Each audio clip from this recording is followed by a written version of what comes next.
ito ay rated SPG. Striktong patnubay at gabay ng magulang ang kailangan. Maaaring may masiselang tema, lengguwahe, karahasan, sexual, horror o droga na hindi angkop sa Sa pangalawang pagkakataon nga na nagnakaw na nga itong si Tali sa cafe nga nila Rosel. Nahuli na nga siya sa akto nito ni Bel.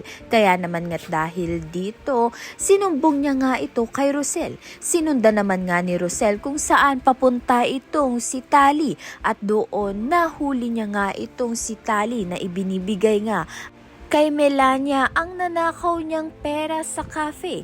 Kaya naman nga't galit na galit itong si Rosel.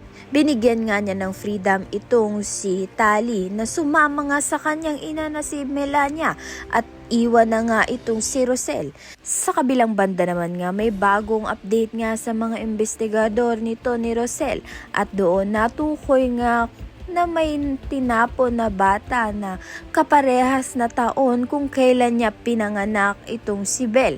Kaya naman nga't nalalapit na nga niyang malaman ang katotohanan. Kaya naman nga't yan at iba pa ang dapat natin pakaabangan. Maraming salamat sa iyong panonood.